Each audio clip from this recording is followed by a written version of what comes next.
The Secret Garden by Frances Hodgson Burnett. Chapter 8. The Robin Who Showed the Way.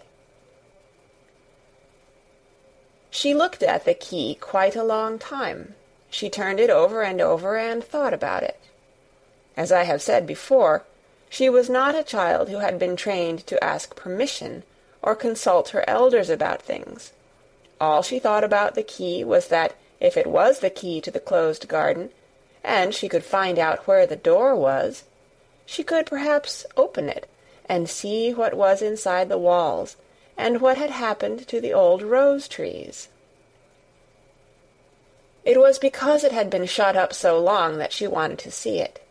It seemed as if it must be different from other places, and that something strange must have happened to it during 10 years. Besides that, if she liked it, she could go into it every day and shut the door behind her. And she could make up some play of her own and play it quite alone, because nobody would ever know where she was, but would think the door was still locked and the key buried in the earth. The thought of that pleased her very much. Living, as it were, all by herself in a house with 100 mysteriously closed rooms, and having nothing whatever to do to amuse herself, had set her inactive brain to working, and was actually awakening her imagination. There is no doubt that the fresh, strong, pure air from the moor had a great deal to do with it. Just as it had given her an appetite, and fighting with the wind had stirred her blood, so the same things had stirred her mind. In India she had always been too hot and languid and weak to care much about anything, but in this place she was beginning to care and to want to do new things. Already she felt less contrary, though she did not know why. She put the key in her pocket and walked up and down her walk. No one but herself ever seemed to come there, so she could walk slowly and look at the wall, or, rather, at the ivy growing on it. The ivy was the baffling thing. Howsoever carefully she looked, she could see nothing but thickly growing, glossy, dark green leaves. She was very much disappointed. Something of her contrariness came back to her as she paced the walk and looked over it at the tree-tops inside. It seemed so silly, she said to herself, to be near it and not be able to get in. She took the key in her pocket when she went back to the house, and she made up her mind that she would always carry it with her when she went out, so that if she ever should find the hidden door, she would be ready. Mrs. Medlock had allowed Martha to sleep all night at the cottage, but she was back at her work in the morning with cheeks redder than ever and in the best of spirits. "I got up at 4 o'clock," she said. It was pretty on the moor with the birds getting up and the rabbits scampering about and the sun rising. I didn't walk all the way. A man gave me a ride in his cart, and I did enjoy myself." She was full of stories of the delights of her day out. Her mother had been glad to see her, and they had got the baking and washing all out of the way. She had even made each of the children a dough-cake with a bit of brown sugar in it. "I had 'em all piping hot when they came in from playing on the moor, and the cottage all smelt a nice, clean, hot bacon, and there was a good fire, and they just shouted for joy. Our Dickon, he said our cottage was good enough for a king." In the evening they had all sat round the fire, and Martha and her mother had sewed patches on torn clothes and mended stockings, and Martha had told them about the little girl who had come from India, and who had been waited on all her life by what Martha called blacks, until she didn't know how to put on her own stockings. They did like to hear about you," said Martha. "They wanted to know all about the blacks and about the ship you came in. I couldn't tell 'em enough." Mary reflected a little.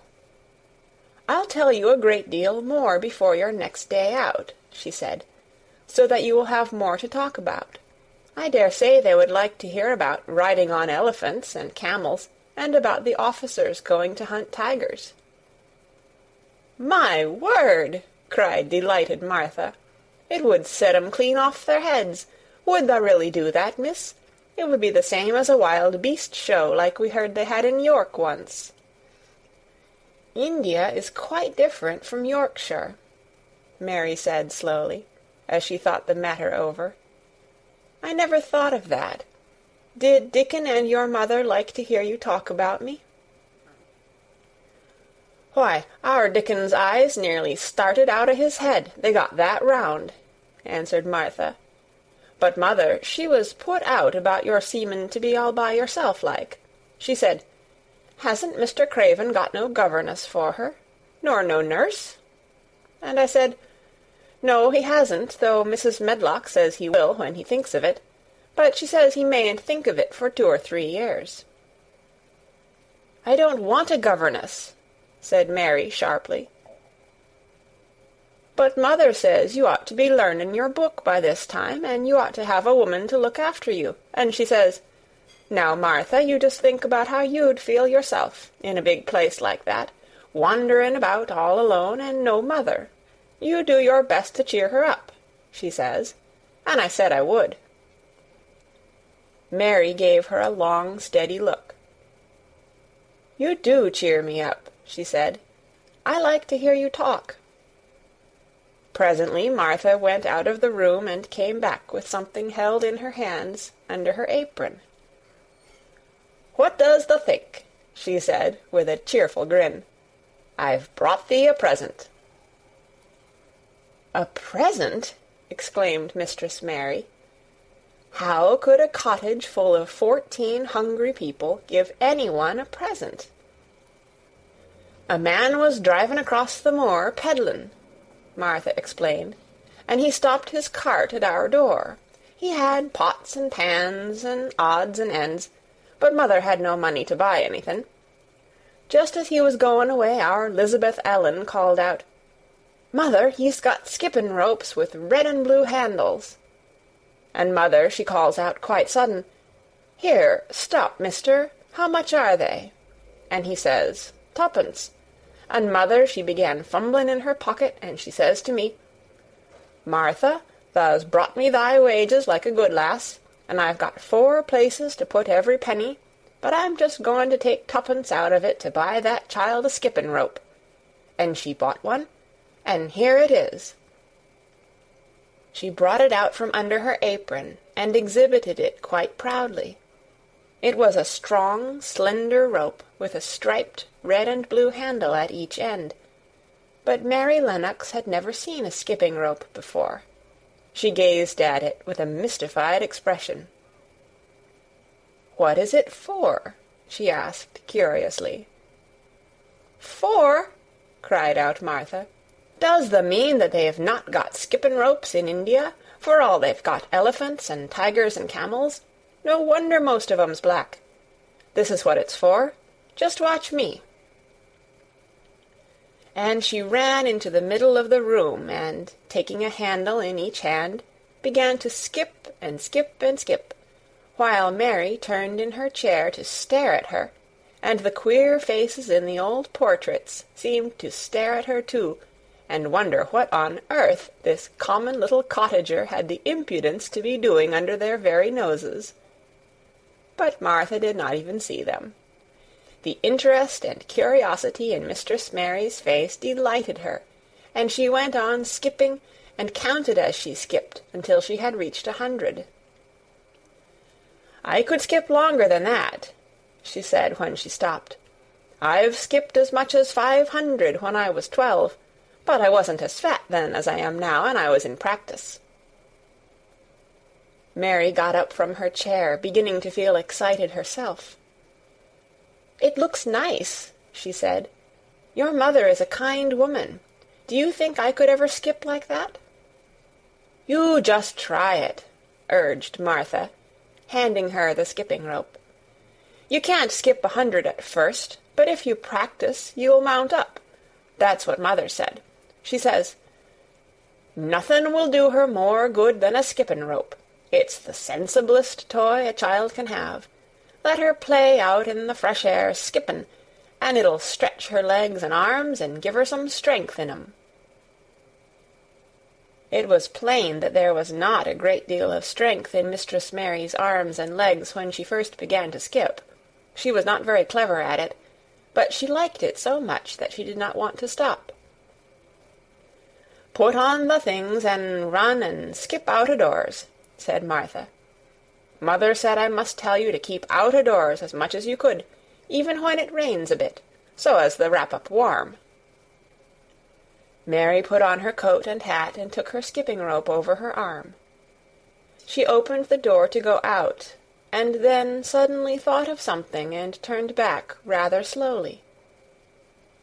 "Martha," she said, "they were your wages. It was your twopence, really. Thank you." She said it stiffly because she was not used to thanking people or noticing that they did things for her. "Thank you," she said, and held out her hand because she did not know what else to do.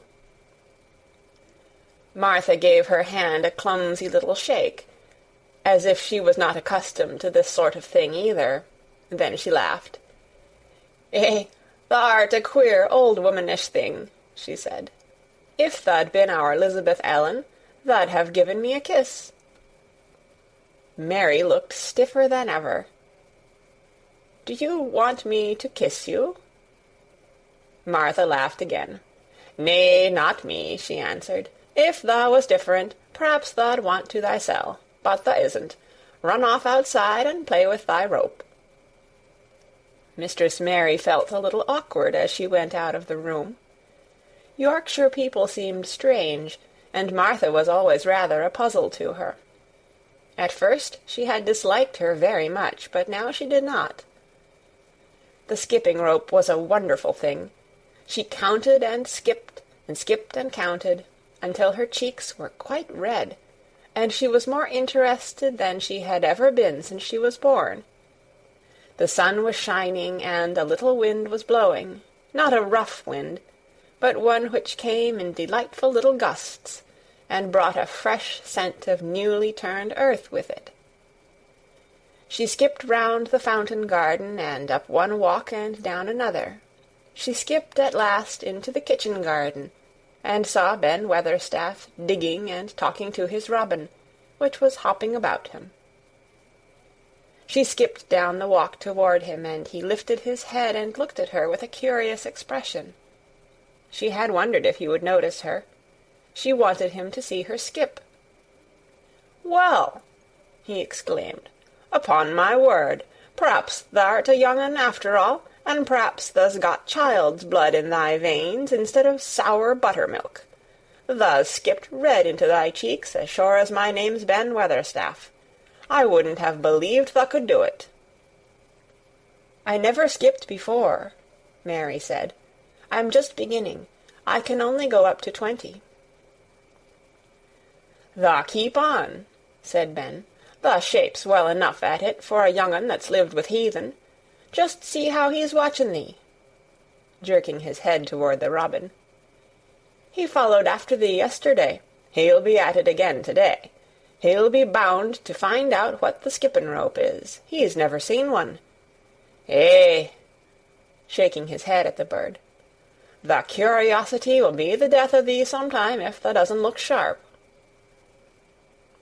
Mary skipped round all the gardens and round the orchard, resting every few minutes. At length she went to her own special walk, and made up her mind to try if she could skip the whole length of it.